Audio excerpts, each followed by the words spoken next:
exit slip at Junction 10 in Walsall has caused all lane closures. And on the trains, cross-country services are disrupted at Cambridge, while East Midlands Railway has bus replacements between Cleethorpes and Barton-on-Humber. For more travel news, go to gbnews.com. Crash Law 24 sponsors GB News Traffic and Travel Report. £54,321 cash could be yours. Cash that you could spend however you like. It's like having an extra £1,000 each week for a whole year to play with. Someone is guaranteed to win this amazing amount of cash, so make sure that someone could be you. For another chance to win £54,321 cash, text cash to 63225. One entry costs £2.50 plus one standard network rate message, or text bonus to 63225. 5 entries cost £5 plus one standard network rate message. Go to gbnews.com/win. Entries start at £2.50. Call 0903 686 3232. Calls cost £2.50 plus your network access charge. Or post your name and number to GB14 PO Box 8690 Derby DE1 9TT. UK only. Entrance must be 18 or over. Lines close at 4 p.m. on the 1st of August. Please check the closing time if listening or watching on demand. From the school run to the home run, watch a new show for all of Britain. So he can say whatever he wants. A straight talking show where all voices are heard. And, you know, when are we going to stop talking about smashing the gangs and actually do it? With the stories that matter from every part of our country. There's a bit of a crash landing there for your Chancellor. Bold, fearless and standing up for you. That's me, Martin Daubney, 3 p.m. till 6 p.m, weekdays, here only on GB News. The People's Channel, Britain's news channel. Westminster's full of talk, but out here, it's the real world. Am I allowed to talk then? No, that's it. This is where it matters, real people and real lives. That's what politics is all about. In fact, has Trump made a good start? No. Straight answers, no spin, and just a couple of pints. How many fingers have I got up? About 10. So join me for Lee Anderson's Real World every Friday at 7 p.m, only on GB News. The People's Channel, Britain's news channel.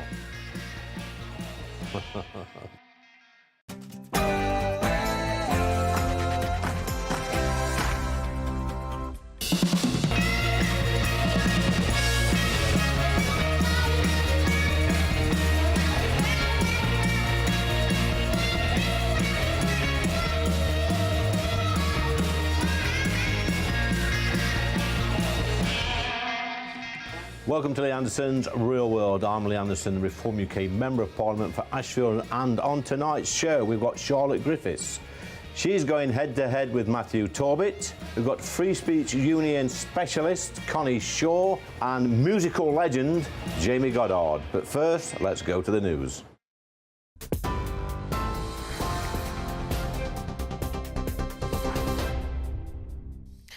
Good evening. The top stories. Palestine Action is set to be banned after a High Court judge refused to temporarily block it being designated as a terror group.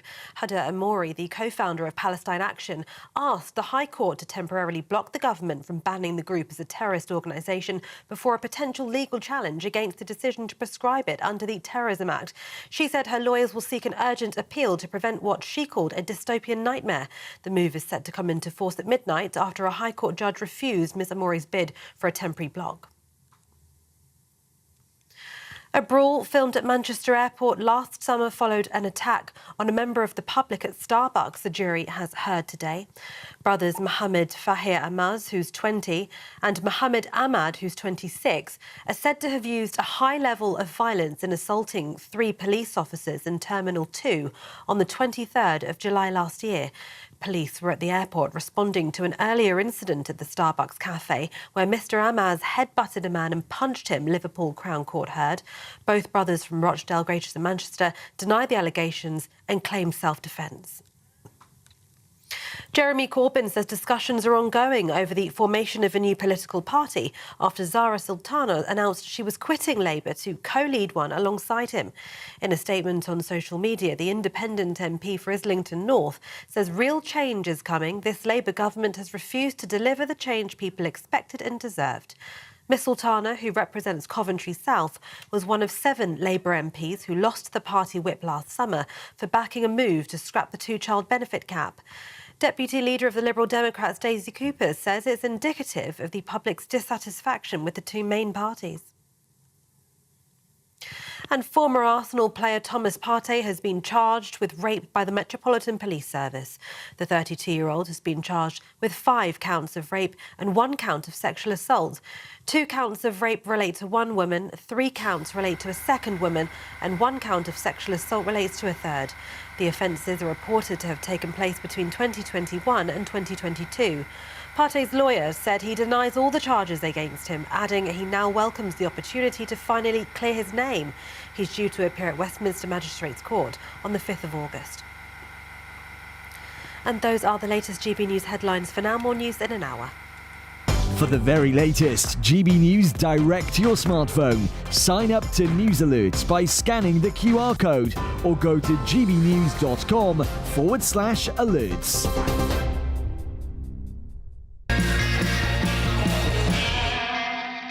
Welcome to Lee Anderson's Real World. I'm Lee Anderson, the Reform UK Member of Parliament for Ashfield, and today we've got Charlotte Griffiths, who is the Editor-at-Large for the Mail on Sunday. That's a mouthful, isn't it? And he's back, Matthew Torbett. Matthew, I've been told that you're far too nice to be our left in the corner. You need to show a little bit more anger. But thank you for being a good sport and being our left in the corner. But guys, this week, Angela Rayner, I think she's making a bit of a power play. She keeps telling everybody that will listen to her that she's not interested in becoming PM, but we know she was instrumental in the sort of reversal on the welfare bill. She's sat there with a pretty smug look on her face. Charlotte, is she got the knives out? Is she going to plunge them deep into the back of Sir Keir Starmer? She's the chief mean girl, isn't she? She was so pleased with the state of Rachel Reeves. She's on manoeuvres. You can just tell, you can see it in her face. She was smug. She was very pleased with her own power and what she'd managed to achieve. But then she goes on Lorraine and goes, oh no, I would never want to be Prime Minister because it would age me too much.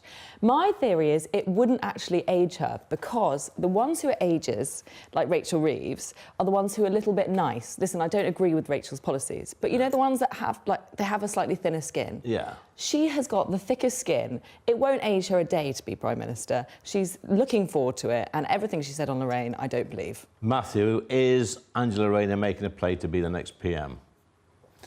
No. Ooh, controversy. Angela has never wanted it, and I mean that wholeheartedly. This is not me doing a let's smooth it over for Angela. I have spoke to Angela about this before. Other people have. I know people that spoke to her pre-election.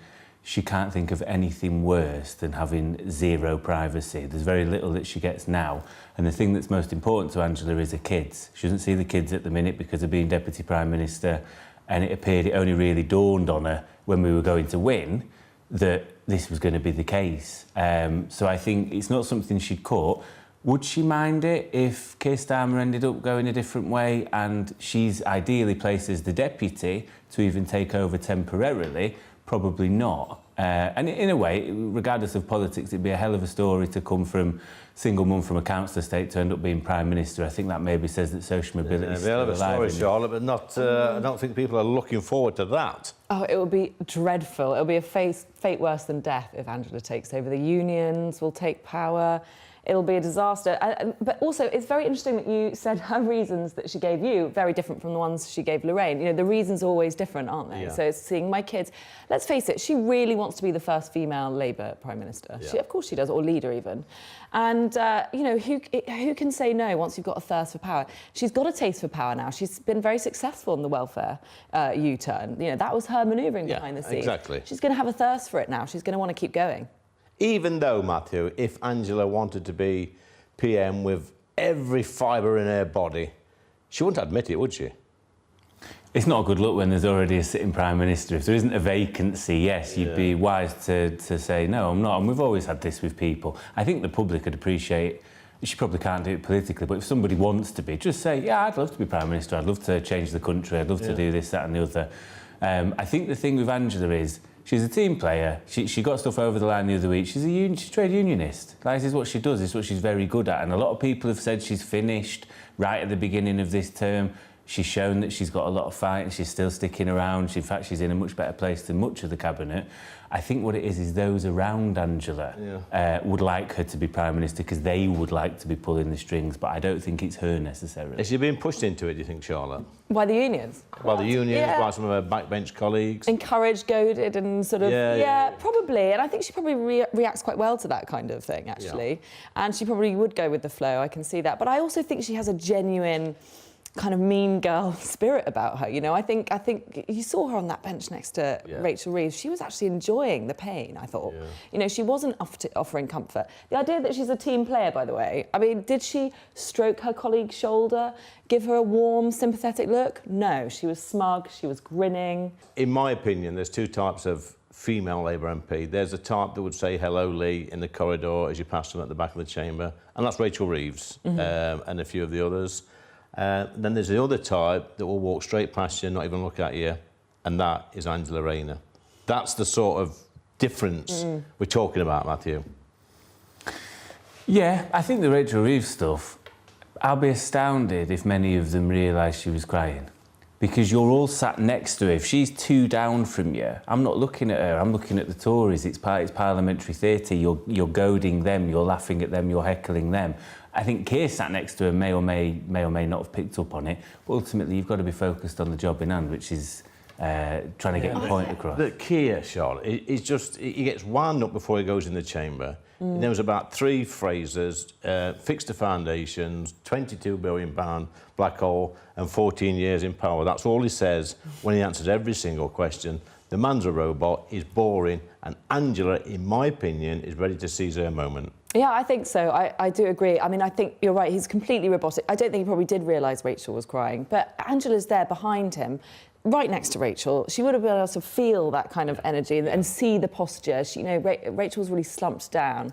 And instead of offering her sympathy or warmth, she kind of looked very abrasive. And to me, that's the look of somebody who's won a little sort of battle behind the scenes and is gearing up for a leadership of her own. So you're defending Angela quite a bit here, Matthew, but on a human level, I mean, what Charlotte says, I sort of sympathise with that if it's a personal problem, a family problem, why she's upset in the chamber, then, quite frankly, Sir Keir Starmer shouldn't have her in there. She should be out in her office doing some work or taking a bit of time off. But for her to sit there and break down and him not even really notice, that says a lot about the man to me. I think he should have dealt with it quicker than what he did compared to last night. And I think the problem is if she didn't go in, after the night before, it becomes, oh, there's a rift, and you know, why is it really a personal issue? Yeah. The question doesn't go away, so I don't think they could have won in a way. But let's talk about the welfare bill, because she has had a bit of a bruising this week as Rachel Reeves. I mean, the bill now is totally unrecognisable from the bill that was presented to Parliament originally. Nothing in there, it's not saving any money. I mean, what is he playing at? Keir? Yeah. He's got no authority, has he? This is where we're at. Oh. I always said that a large PLP doesn't always make for a happy PLP. And I think once backbenchers, I thought it would come next year. It's come a little bit earlier, possibly because of Runcorn. Yeah. When they realise that, you know, their seat may be gone in 4 years, and it's actually maybe the leadership's fault and some of the decisions they're making, they may find their voices, which I think is what's happened. Well, a lot of these red wallers, well, a lot of these seats, Charlotte, have gone back to the red wall. And quite frankly, I'm looking at these seats now, and they are one-termers. Yeah, they'll be gone. They'll be hoping, you know, for Angela Rayner to succeed, won't they, as well? But how can she succeed? How can somebody like Angela Rayner succeed in a red wall area that's gone Brexit, that's gone, they voted for the Brexit Party in the European elections, then voted Tory in 2019, and we're seeing in these council elections now, they're all voting for reform. Yeah. So how can Angela Rayner get those reform voters back? Can she try and play up to the fact she's a sort of good northern lass? She has shown a little bit of interest in the boats, I mean, which more than Keir Starmer, you know, who's completely and utterly failed on that front. I mean, that could be an avenue for her to pursue. Boats, the small boats. Will Angela Rayner solve the small boats issue, Matthew?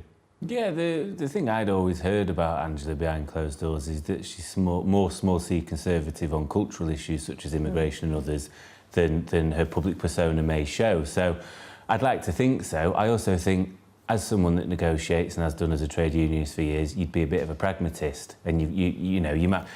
is there somebody better that could get the French over the line to get them to do? Well, that's the question, Charlotte. Is there somebody better than Angela Rayner? Well, she is tough as old boots, and she's not going to just parrot out the same line, you know, smash the gang, smash the gangs. One thing I actually quite like about Rayner, which you've proved, is that she can tell a barefaced lie instead of just parrot out the same robotic line. So she will actually, you know, go on Lorraine and say, oh, I have no interest in being the Prime Minister. She changes her story, as you've proved, every 5 minutes. It would be nice to see somebody who could actually, you know, create some different rhetoric, you know, not just say smash the gangs over and over again, be tough as old boots and, you know, get the public behind her, even if it means sort of spouting a barefaced lie. I noticed a few weeks back, Matthew, when she did her first PMQs, when I think Starmer was at one of these meetings abroad, I forget where it was, but I noticed she'd reduced the volume, her tone was a lot tamer, and she looked a lot better than Starmer at the dispatch box. I mean, she was still, I think, pretty awful, but she looked a hell of a lot better than Sir Keir Starmer. Well, that's not hard, is it? I've seen flat pack laminate flooring look less wooden than Keir Starmer. And I think because she's able to do what Keir can't do, which is she can think on her feet a little bit. She's used to them little one-liners and whatnot, and that's what you sort of need for that element of parliamentary theatre. He's not very good at that. Coming up next, we've got gender-critical campaigner Connie Shaw. Do not go away.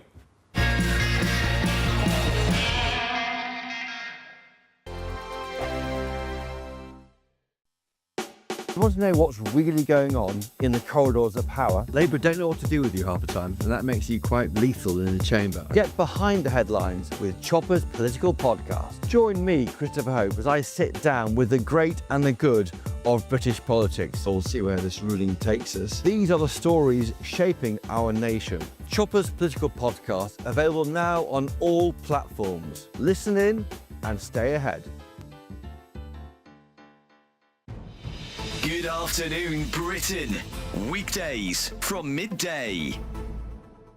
Where Anna Riley, our intrepid reporter, is doing the toughest job in television right now, which is enjoying the sunshine. Anna.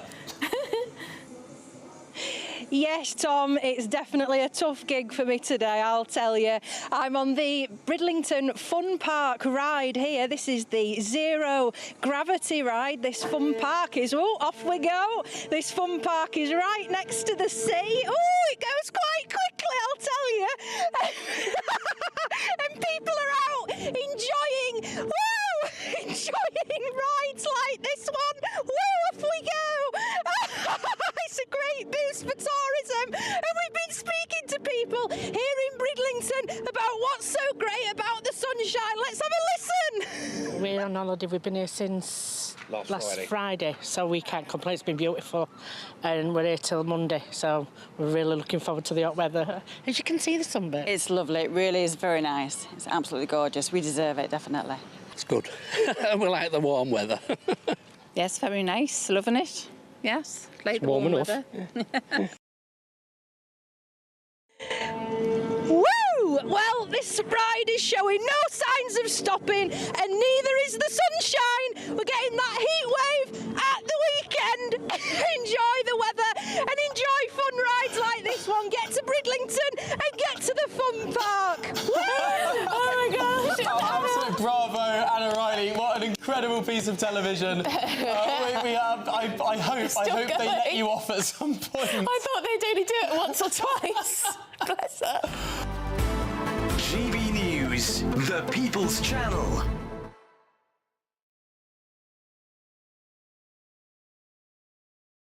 Exciting news. Every Friday, my Patrick Christie's Tonight Show is going to have a twist to it. We're welcoming some special guests. You.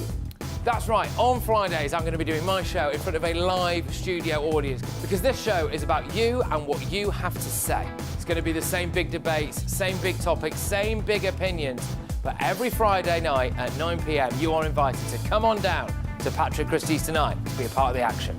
Only on GB News, the People's Channel, Britain's news channel. It's time for real people from the real world. They don't come much realer. Is that a real word? Real word, realer?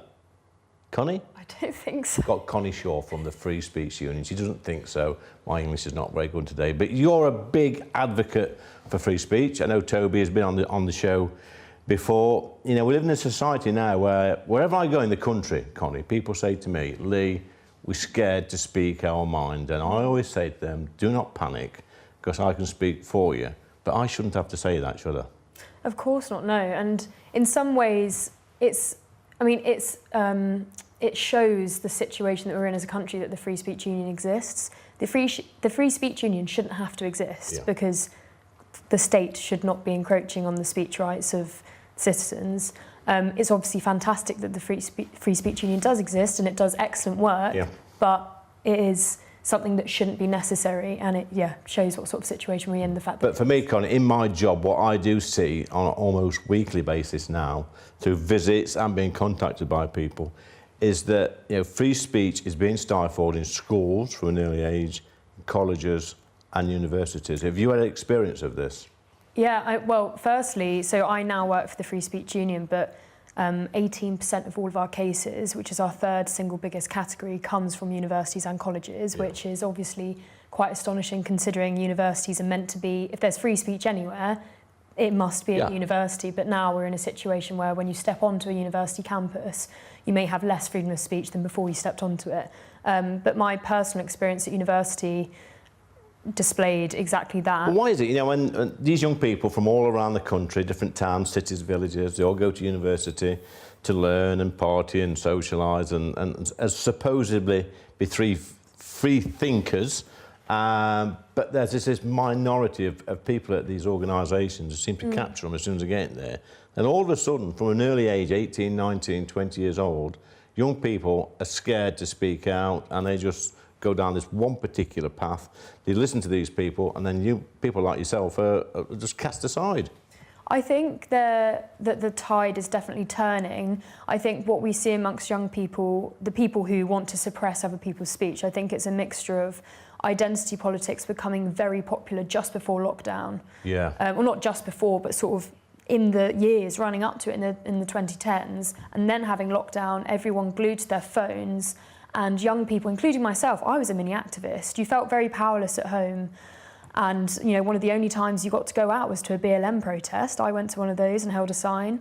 BLM protest? Yeah. And so the least you could do was at least post from your Instagram account. And I would plaster my Instagram story with infographics, which looking back, considering my interest now, my background is women's rights and gender critical feminism, I once posted an infographic that said, if you don't agree with said statement, you are just transphobic. I said that you are transphobic if you don't agree with this. Connie, if you don't mind me asking now, how old are you? I'm 20. You're 20. So you've grown up already. It took me about 25, 30 years to go from that sort of position. I used to go out selling the Militant newspaper back in the 1980s, fly postering, attending dodgy meetings in smoke-filled attics in pubs and stuff like that. I used to go and watch people like Tony Benn, Arthur Scargill, Dennis Skinner speak at Chesterfield Town Hall, went on the rallies. I did the stuff through the miners' strike with my dad and my family, who were on strike for a year in the 1980s. Did all that and joined the Labour Party and became a Labour councillor just 10 years ago. But you've grown up already. It took you about 2 years. Well, I think that I wouldn't describe it as growing up. I think this is an issue, is that people in general, but especially young people, feel embarrassed if they think that they've changed their mind, especially on a big topic. When I realised, and me and my friends who are gender critical, we call it coming out as a TERF. You used to have to come out as gay, but now you have to come out as a Tory or something, or come out as a TERF. Or as my son did, he came out as a vegetarian after going to university. Exactly. Yeah. Well, exactly. So now you have to come out as having these controversial views rather than it just being an accepted thing that people have different opinions. So when I first realised that I was questioning my sort of superficially held beliefs that trans women were women, for example, I felt quite embarrassed and guilty, and I thought, how am I going to tell these people that I went to school with that I actually think that is a load of rubbish now? Yeah. And so I wouldn't necessarily call it growing up. It is just this. Obviously, identity politics takes hold of young people because it gives them a purpose. But then when you change your mind, that feels very Okay, embarrassing. you've gone away and looked at it again. Yeah. And come to a different conclusion. But older people change their mind on this all the time. Of course they do, yeah. Of course they do. Yeah. I mean, and I might change my mind about many things throughout my life. It's just a process. I just feel reluctant to call it growing up because I wouldn't want to I wouldn't want to suggest that I'm superior to other students that I went to university. It's a bit old-fashioned, but yeah, people do change their mind. And I always say sometimes Parliament is a bit of a charade. You go into a debate, you've made your mind up which way you're going to vote anyway, so what's the point of the debate? You know, to have an honest debate with someone, you've got to be prepared to change your mind, and not many people are prepared to change their mind. You know, they're bullheaded, they go in there, that's it, that's what I believe, that's what you believe, that's it, that's decision made. But you've challenged yourself on this, haven't you? Yes, and I purposely put myself in situations, well, when I was at uni, I've finished now, where I wanted to talk to people who disagreed with me to test my own ability to defend my point of view. Yeah. And ultimately, because I think it's a very serious topic that their rights are being encroached and that children's safety and health is being put at risk. So I would purposely go to events on talks about trans rights. Yeah. The Socialist Workers' Party had a society. I would go to things like this to talk to people. Oh, the Socialist Workers. That ended up with me being shouted out of a pub, being called a racist because they asked me what my views on immigration were. And I said that I do think that we probably should deport foreign criminals. Yeah. And I was specifically talking about grooming gangs, and they said that I was racist to suggest that rapists should be deported if they are foreign. Shocking, isn't it? Yeah, I know. So that, you know, I do try and talk to these people, but it doesn't normally end well. I mean, my friend Maeve Halligan and I set up a stall outside the campus to try and talk about the rights of women and gender ideology, and 2 students decided to rip down our flags. We had a staff member was clapping as they did it. She was cheering as they did it.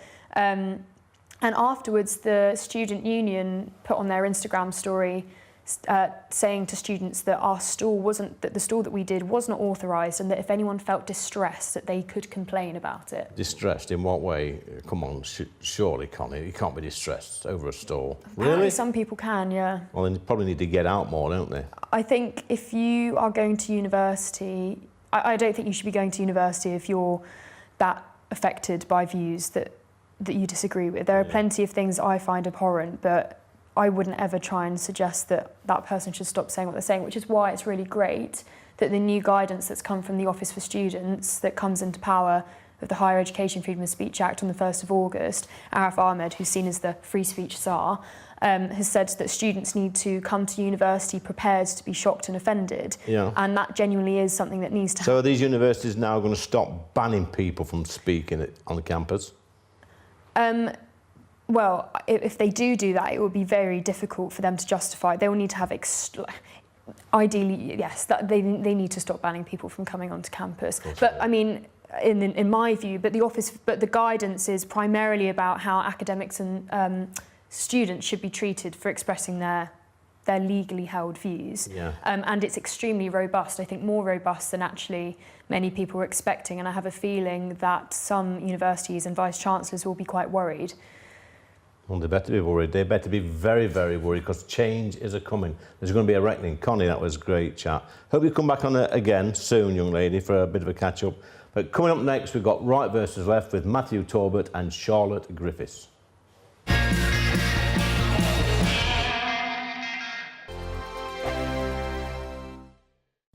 Hello, very good evening to you. I'm here with your GB News weather update from the Met Office. Things are definitely looking a bit wetter for many this weekend than they have been recently. It's because there's a weather system which has already brought quite a bit of rain across many parts of Scotland, Northern Ireland. It's now feeding into northern and western parts of England and Wales, and so that whole system's going to continue to feed its way across the whole country as we go through the rest of today, overnight and into tomorrow. As a result, there will be a lot of cloud around, outbreaks of rain for many, perhaps just some eastern parts of England and Scotland staying largely dry. There will also be some blustery winds with all that unsettled weather. Well, temperatures aren't going to drop a huge amount, most places holding up well into the teens. As we go through tomorrow morning then, a bit of a cloudy, damp start for many places. Across many areas of the south, there will be some outbreaks of rain, could be quite persistent across parts of Devon and Cornwall and also South Wales. Further north, and it's a bit of a west-east split, quite damp across parts of Northern Ireland, northwest England and much of central and western Scotland. Further east, a greater chance of some drier and perhaps even brighter weather. And that's the theme that we'll take through the day, really. Western areas will always see the wettest weather because that's where the rain is coming from. Rainfall totals across western Scotland continuing to build up. Could be some travel disruption, maybe even a bit of flooding here. And also in the southwest, need to bear in mind there could be some heavier bursts of rain for a time. All the while towards the east, a greater chance of staying dry, a bit more sunshine breaking through here and some higher temperatures, albeit temperatures generally down a little bit compared to some recent days. Then as we go into Sunday, yes, there may be some bright or sunny spells around, but on the whole, it's again looking pretty cloudy and there will be some showery bursts of rain, some heavier bursts perhaps across some parts of the southeast. Monday may still bring a few showers for some of us, but there does look likely to be a more drier trend as we go through next week and perhaps warming up too. Hi, I'm Michelle Dewberry and my show is your opportunity to cut through all the noise and dive in headfirst to some robust debates. Ideas clash. Situation, No, Because the failure is... You're deliberately avoiding my point. Nothing's held back. And if you think this is the end of it, wait for more. And we do not shy away from the difficult stuff. Sometimes I want to shake people and say, if only you understood. So join me on Dubes & Co weeknights at 6 p.m, only on GB News, Britain's news channel. Good Afternoon Britain isn't just about us. The wonderful thing about this programme is it's about everyone watching. It's an interactive programme. Well, there absolutely is something to see here, and we're going to be talking about it more. Whether it's breaking royal news, please bring us up to date. Or indeed a particularly punchy speech in the House of Commons. Very, very curious. We bring it to you live, and then we bring you live reaction as well. That's Good Afternoon Britain, weekdays from midday. Only on GB News, the People's Channel, Britain's news channel. Welcome back. It's time for Right versus Left with Matthew and Charlotte. Look, Glastonbury last week, that hit the headlines. But what I want to know is, guys, is it tougher to get into Glastonbury than it is to cross the English Channel? Matthew? I've never tried both, but I've got mates that have tried to sneak into Glastonbury. It's very hard. Very difficult. And, you know, all you've got to do is turn on your TV at the moment, and our borders look more out of control than they ever did. I think part of that, I know the EU spoke about it this week, part of that has to be Brexit, because we don't have the Dublin Agreement anymore and the fact that we can easily send people You're back not to getting out of it that way, Matthew. It's nothing to do with Brexit. Am I wrong? It's all down to the pull factor in this country. They are picked up by Border Force. Charlotte, 20,000 illegal migrants this year alone have been picked up by Border Force, ferried across the Channel, put onto coaches and then put into four-star hotels. They're then given legal aid to claim asylum, and even if they fail on their asylum claim, they still stay in this country. Nothing to do with Brexit. It's all to do with a weak-willed, spineless government. Yeah, and do you know that? What that reminds me of? The celebrities that go to Glastonbury. So the rest of us can't. It's very difficult to get in. Celebrities, they're given a coach, they're given helicopter, they're given a way in. I think they're like the VIPs of Glastonbury. In you come, special door, no questions asked. Glastonbury used to have a policy for years of turning a blind eye and letting a couple of panels of the border be open so that people could get in, because that was their kind of altruistic thing for the local community. And that reminds me of what's going on as well. It's this like turning a blind eye and pretending it's not happening. I mean, I've seen some of those barriers, Matthew. It's like Colditz. They've got watchtowers and great big, you know, barriers and barbed wire, and they've got Alsatians patrolling in between. Well, yeah, I mean, I imagine they spend a lot of money on the acts. They want to make sure nobody's getting in for free. Let's talk about the acts, though. Who's this Bob Vilvildo, whatever his name is? He was making a racket last week, weren't he?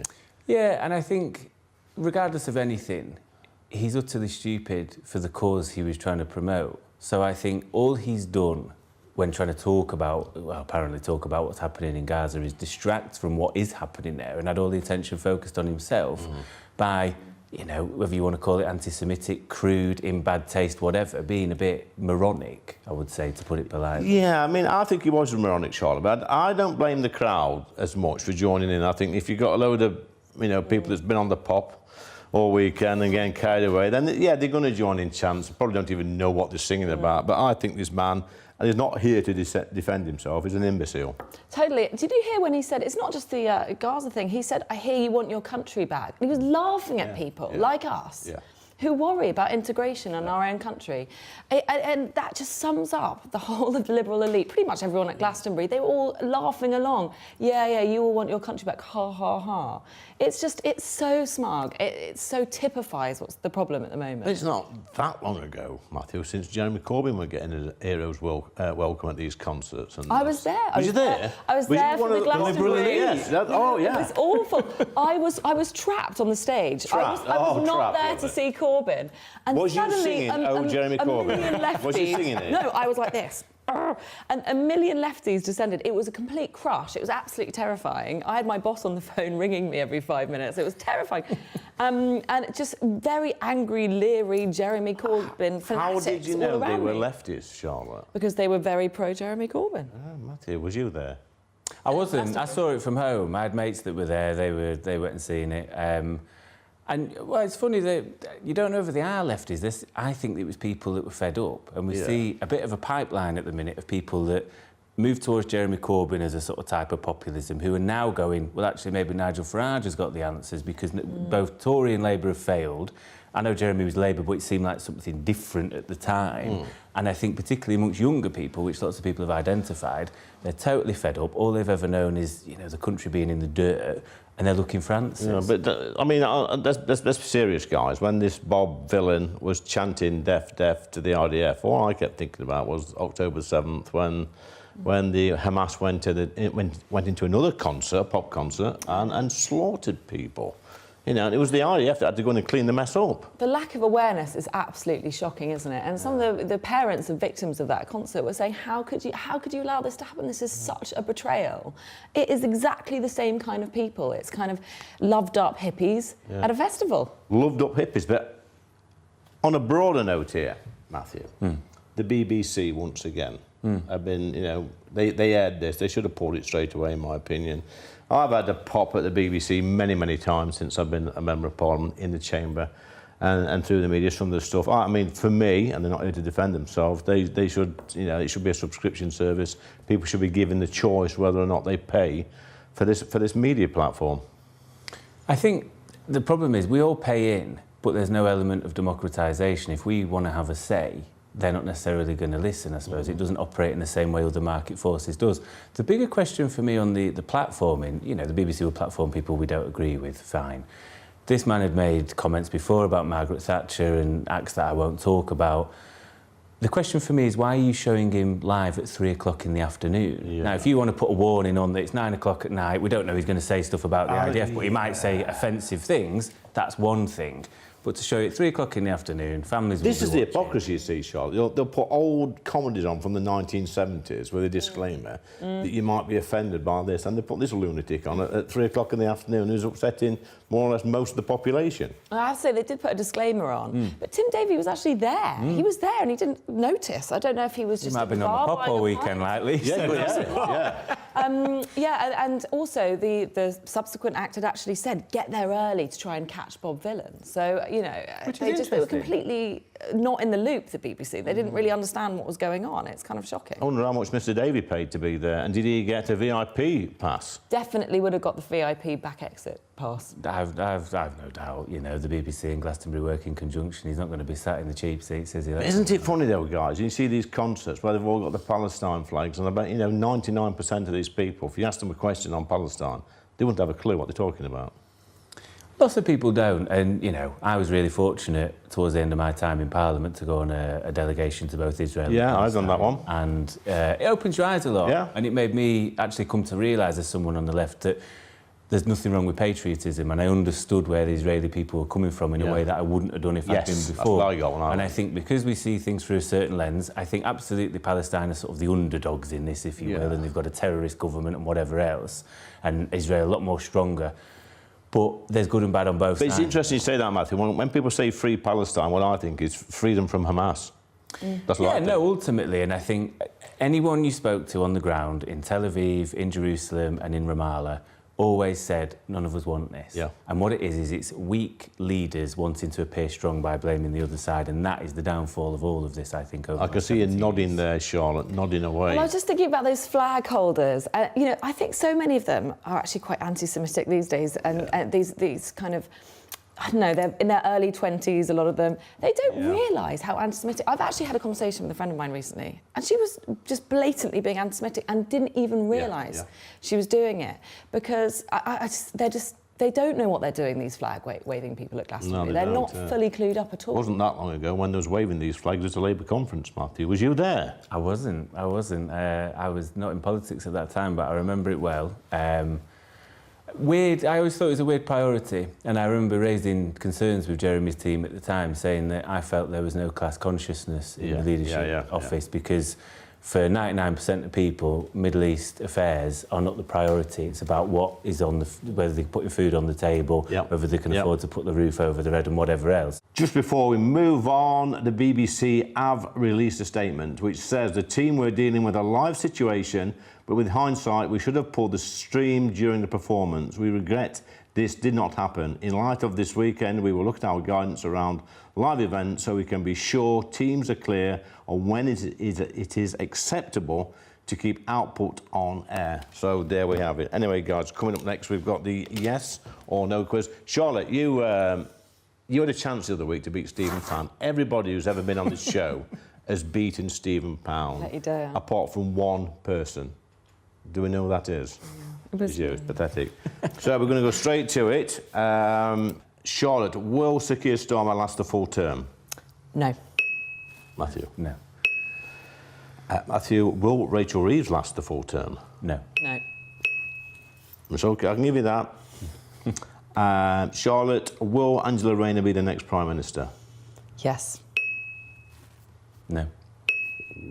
Disagreement. And Matthew, will Matthew Torbett join Reform UK?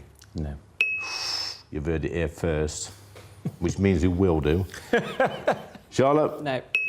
But Matthew, the more I speak to you, my friend, the more I get to know about you, the more you sound like a Reform UK member. Common sense. Well, common sense. I'm an independent thinker. I always was. Oh, I hate it when people say that, the independent thing, because that's... No, because this goes against why I'd be terrible as an MP. I think the party whip system I would fall foul of. I didn't agree with everything Jeremy Corbyn did. There was lots I disagreed with, the same with lots of Labour reform and others will do. I like being able to comment on things independently. I'm a Labour member by the skin of my teeth these days. Yeah. But that doesn't mean I've got to agree with everything. I'm not here to... But you don't. And I always say to people, sometimes when they criticise Reform UK, even if the Reform UK supporters say, look, no party's perfect. And the whipping system, I didn't always agree with it during the last Parliament, me being new to being a member of Parliament, but I understand it, and I know from experience that if you get 80 to 90% of the votes right in your heart, then you're on the right track, because you're not going to agree with everything your own party says. But when you go into that chamber, when you go into that voting lobby, you got to go in as a team. And I did break the whip when I was a Tory. I think it was over the some of the COVID regulations, and enough was enough for me. And it's the worst feeling ever, going through a voting lobby when all your mates are going through the other. But I understand the whipping system, Charlotte. Thanks, guys. Coming up next, we've got singer-songwriter Jamie Goddard.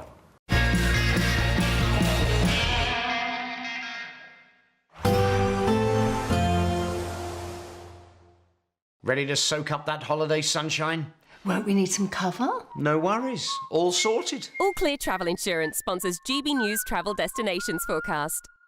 With low pressure close to the UK this weekend, higher pressure is expected throughout the Mediterranean. Very hot in Croatia and across parts of Greece. Less breezy through the Greek islands, but less hot for Italy compared with recent days. Still some thunderstorms inland through Italy, across the Alps, and more especially northern parts of Spain and the Pyrenees, seeing some intense thunderstorms, breezy through the Canary Islands, and really it's more of the same over the next few days. All Clear Travel Insurance sponsors GBNews Travel Destinations Forecast. This is Britain's Newsroom, where your voice matters. It's just astonishing. With expert analysis and honest opinion, we don't just keep you informed. We bring you unique perspectives you won't see anywhere else. Can't argue with any of that. When the news happens, It happens here. On Britain's Newsroom, weekdays from 9:30 a.m. Only on GB News. At GB News, we love to hear from you, our loyal community. So drop us a line at gbnews.com/yoursay. There you can talk to each other and also to the presenters live on air. gbnews.com/yoursay, because GB News is your channel, Britain's news channel. Mornings don't have to be tiresome, especially if you have the right company. Wake up to news as it happens, opinion and debate, and of course, a little bit of entertainment too. Because when the kettle's on, we're on. That's Breakfast on GB News, a show worth waking up for. Every morning from 6 a.m. Only on the People's Channel, Britain's news channel. We'll spread the news, you spread the word. From the school run to the home run, watch a new show for all of Britain. So he can say whatever he wants. A straight talking show where all voices are heard. And, you know, when are we going to stop talking about smashing the gangs and actually do it? With the stories that matter from every part of our country. There's a bit of a crash landing there for your Chancellor. Bold, fearless and standing up for you. That's me, Martin Daubney, 3 p.m. till 6 p.m, weekdays, here only on GB News. The People's Channel, Britain's news channel. It's Patrick Christie's Tonight, and here we do things differently. It's explaining the absolute madness of this, doesn't it? It's explosive. I mean, this is very good. It's lively. 850. Your government sat there, Sean, and it did nothing. It's controversial. And the Middle East has been in turmoil since before I was born. It's everything you need to kickstart your evening. Everyone's had their Weetabix tonight. I love to see it. That's Patrick Christie's Tonight, weeknights from 9 p.m. Only on GB News, the People's Channel, Britain's news channel.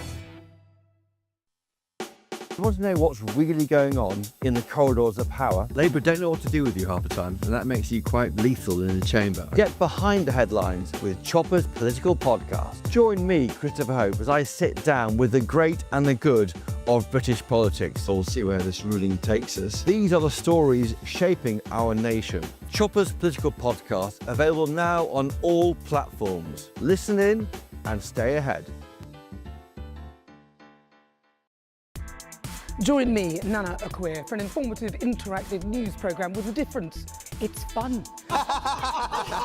No, you didn't say that, Dave.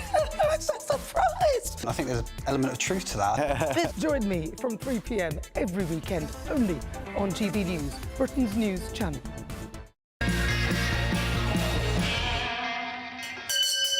Well, that sounds a little bit like Last Orders at the bar. I've got Jamie Goddard with me behind the bar tonight. Now I'm going to take a wild stab in the dark. Yeah, a guess. I don't know what you do for a living, and it's coming to me. It's coming really strong. I think you're a musician. Is that right?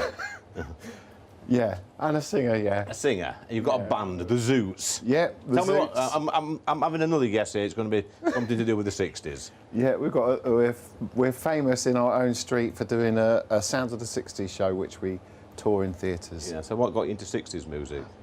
My dad and my mum were into 60s music. They were married in 1969, and they had the records in the house.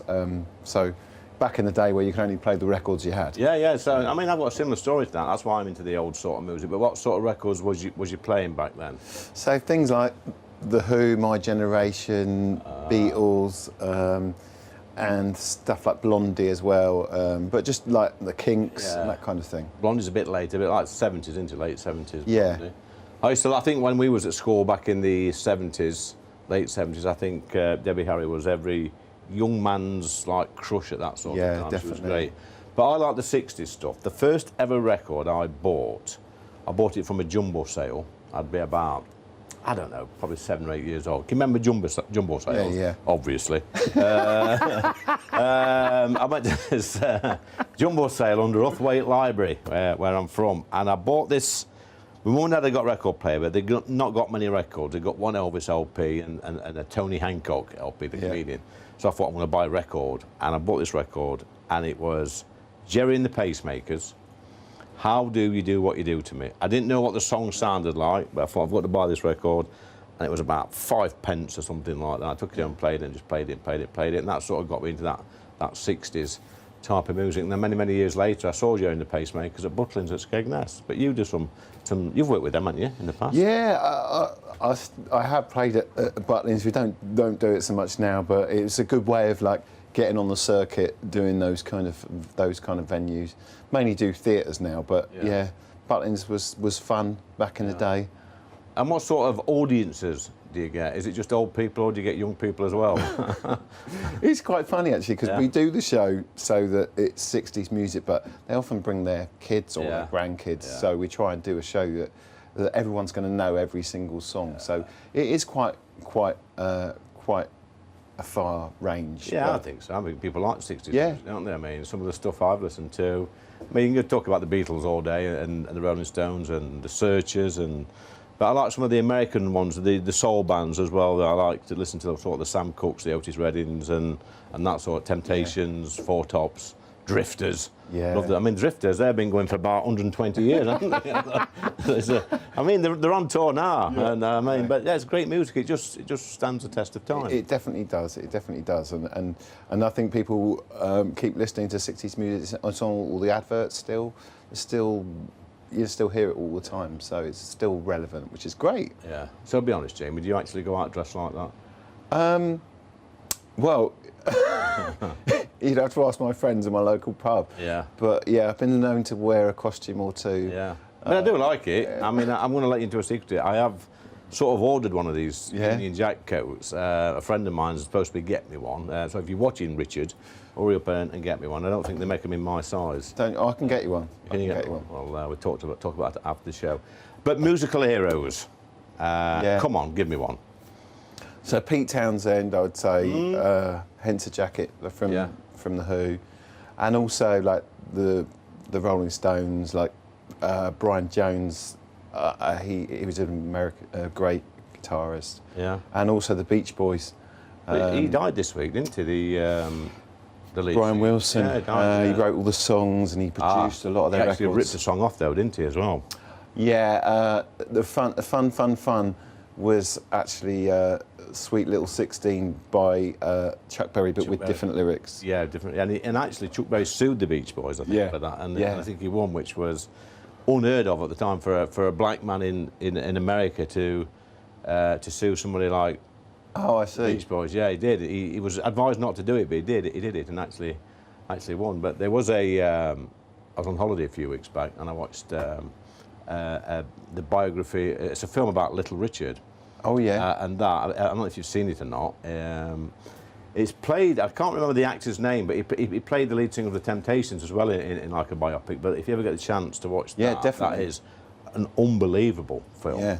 So anyway, we've got you stuck behind a bar. Oh yeah. We've got a pint pots there, as you know, Jamie. I know you're an avid fan of the show. He's watched it once on YouTube. And we've got a pint of neck oil here. Yeah. You've got 30 seconds. It's not the end of the barrel, is it? And while you're pulling it, you can sing us a 60s song.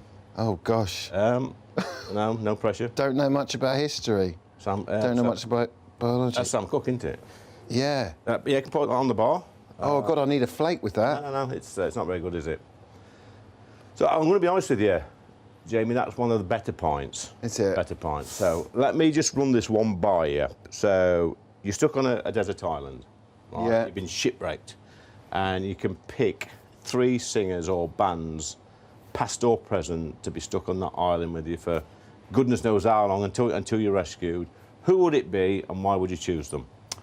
I've been thinking about this, and I don't think it would be. I think I'd think about practical. I was trying to think about a singer that can cook or a singer that is good at fishing, but then I thought about it, and I thought maybe 90s girl band, the All Saints.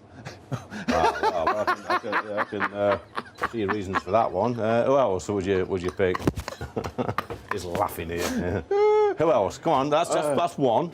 That's one. There's 3 of them. Then we can have the band as one. Okay. Okay. Oh, brilliant. Well, I don't know. Maybe Roots, Levi Roots. Levi Roots, yeah, he's been on this show. Yeah, he's a good cook. Guy. Yeah. And then somebody that's good at fishing. Roger Daltrey used to own a trout farm, but I don't know how good it is. I met Roger Daltrey in Parliament a few months back, I didn't realise it was him. I was talking to him in Parliament, and I mean, Roger Daltrey for me was the 60s, The Who, and one of my favourite things about Roger Daltrey was watching him in the film McVicar, and that was like a bit of a cult film back in the day, weren't it? I was talking to him for about 2 or 3 minutes, and And then I realised who he was, and I felt a bit daft because he's only small, and he's 80 years old now, but he can still belt a tune now. Yeah, he's got a great voice. Yeah, he's a phenomenal singer, and he's still going strong. They're doing the last tour very soon, which is a shame. But you know, the guy deserves a bit of a retirement. Yeah, he does. And Levi Roots, you mentioned him. He's a great cook and a musician. And he used to knock around with Bob Marley back in the day. He was telling me. He used to play football with him somewhere in London on this common. Yeah, and there was. He says, yeah, there was good mates and used to do a bit of music together and stuff like that, which is, when you hear stories like that, it's great, isn't it? Yeah, that is amazing. Yeah, this is amazing. But yeah, he does some really good food. So Levi, definitely be on there. I don't know, maybe another girl band, or am I being greedy? Just getting greedy now. So, I think, tell us what you're doing at the moment. We're doing lots of theatres with the Zoots. All the dates are on thezoots.com. We're doing we play at Eastbourne, play down on the front there. We're playing all sorts of nice places. We're playing at Glastonbury Festival, which is good, and we're playing all over down Lyme Regis on New Year's Eve. So we get to go to some really nice places like Swanage and nice proper English seaside towns. Oh, Jamie, your 9 minutes is up. It's been an absolute pleasure, and I'll give you 5 out of 10 for that. Gosh. But that's last orders with Jamie Goddard. Cheers, buddy. Gone. Thanks for joining me on Lee Anderson's Real World. Been another great show here in the home of Adam Brooks, his great pub here in Essex. But look, more of the same next week. But coming up next is State of the Nation. On tonight's show, State of the Nation, Labour has been in power for 1 year, 365 days, yet they are still well behind in the opinion polls. They are not connecting with the country. The red wall looks set to be turning turquoise. We're going to be talking about the latest bombshell polling on Labour's 1 year anniversary. We're also going to be looking at a bombshell new report which reveals that the Home Office, get this, has not got a clue how many migrants are overstaying their visas, or indeed how many of them are working illegally in this country. We'll also be looking at Jeremy Corbyn's brand new hard left party. Could this spell disaster for Keir Starmer and give Nigel Farage a big boost? And lastly, is France finally stepping up to help stop the small boat crossings? We'll be debating that too. Bye-bye.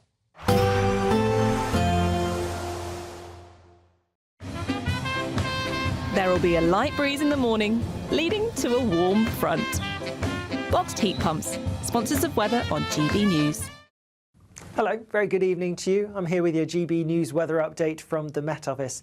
Things are definitely looking a bit wetter for many this weekend than they have been recently. It's because there's a weather system which has already brought quite a bit of rain across many parts of Scotland, Northern Ireland. It's now feeding into northern and western parts of England and Wales, and that whole system's going to continue to feed its way across the whole country as we go through the rest of today, overnight and into tomorrow. As a result, there will be a lot of cloud around, outbreaks of rain for many, perhaps just some eastern parts of England and Scotland staying largely dry. There will also be some blustery winds with all that unsettled weather. Well, temperatures aren't going to drop a huge amount. Most places holding up well into the teens. As we go through tomorrow morning then, a bit of a cloudy, damp start for many places.